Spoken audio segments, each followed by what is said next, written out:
Oh, y'all want to talk about American Horror Story Apocalypse Episode 1, The End?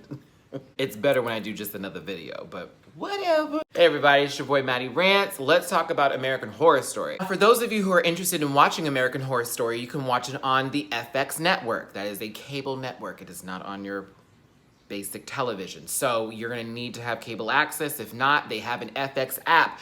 If you have a tablet or a smart device, you can definitely download the app as well. I'm not getting paid to say this, but I am giving you the tools necessary to watch this show. There are other ways, but I'm not gonna tell you because I wanna work. So with that being said, me and my wrinkled Dragon Ball Z shirt are about to get in on this gig. Now, I'm not gonna explain the entire show to you because we're only on episode 1 and right now, they really didn't give us a lot to go off of. And that's not a bad thing. It's just now I'm sitting here questioning what's about to happen. We didn't even get a spoiler trailer for the next episode after this episode. So we're all like, oh, okay. I don't know if I'm gonna spoil anything, but this is the alert right now. Weep, weep. First thing I wanna talk about, that text alert at the beginning of the episode. Holy shit. Like, that was legit scary.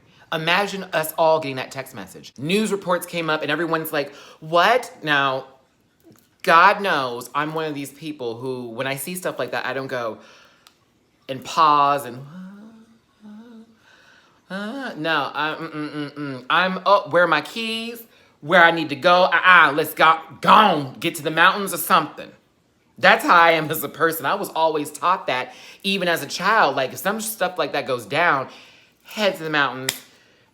Don't head into the city, head out, do something, figure something out. Like, don't just sit there and be like, well, what am I gonna do?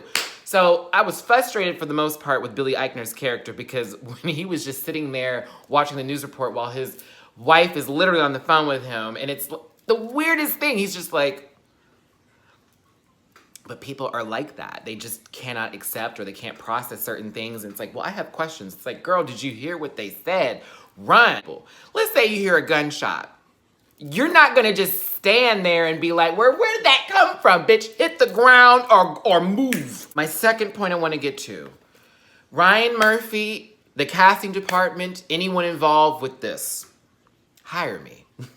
I'm not kidding. No, but seriously, thank you for bringing Joan Collins on board.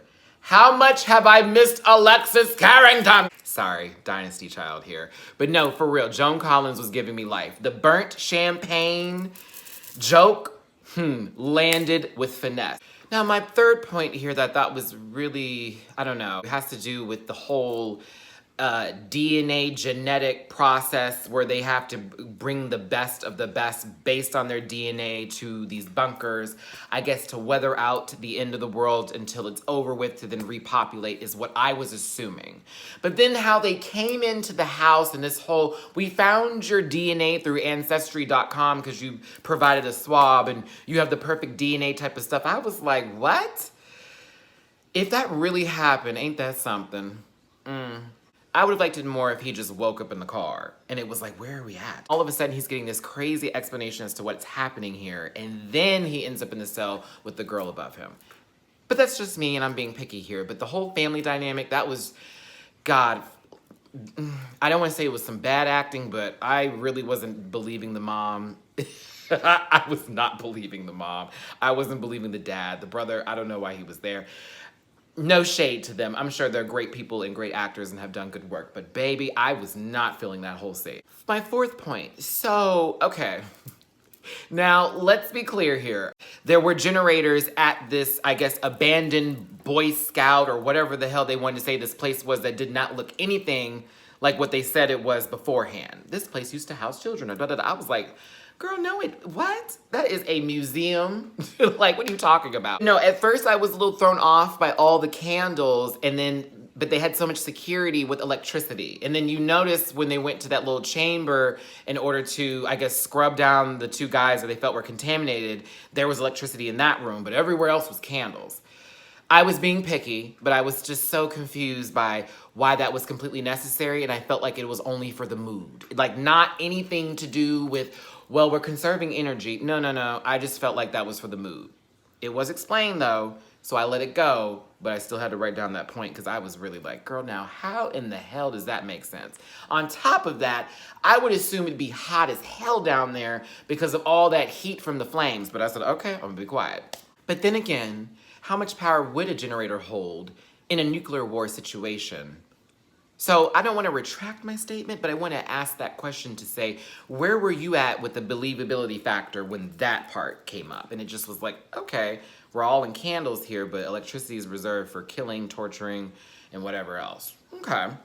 Number 5, baby, when Sarah Paulson and all her I can act any role glory gave them the elite status by saying, you're a purple, you're the elite, the worthy.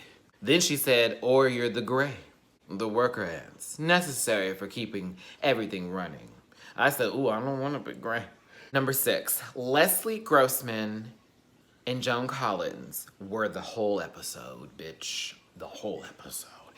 Evan Peters is great, Sarah Paulson is great, Kathy Bates is legendary, and she can do no wrong in my eyes as far as acting. I take that back because there was a movie a while ago, and when I say a while ago, I mean over 10 years ago, that was just garbage that she was in, but I'm gonna take it off of that. Back to this. Leslie Grossman was so funny, and her, oh God, I missed her on Popular.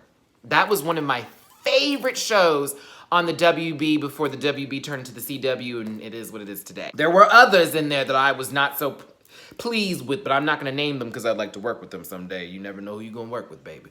But I gotta say, they really held this episode down. My final point. Apparently, these people ended up at a post where the people who are supposed to be taking care of them are not really trying to take care of them. They are enjoying themselves doing what they want to do. Torturing and hurting and I guess killing people. Now we all saw in the trailer Kathy Bates, hail Satan and all that type of crap. And I'm sitting here already guessing what's about to happen here with these two who have been put in charge of this particular place. That they may not be like the others, but they had their own intentions and then did what they had to do to get these people into their grasp so they know that they can do what they want to do.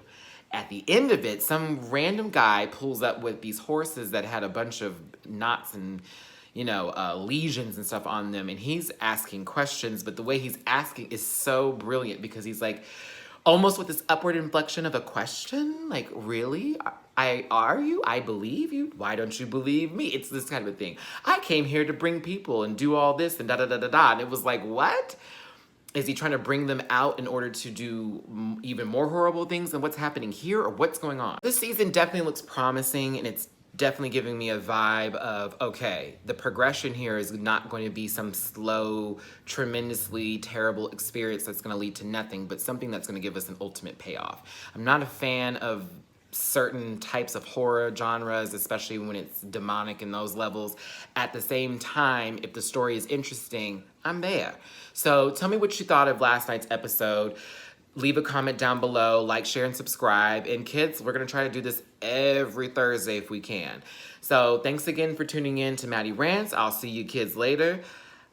And a couple videos may pop up over the week. We shall see.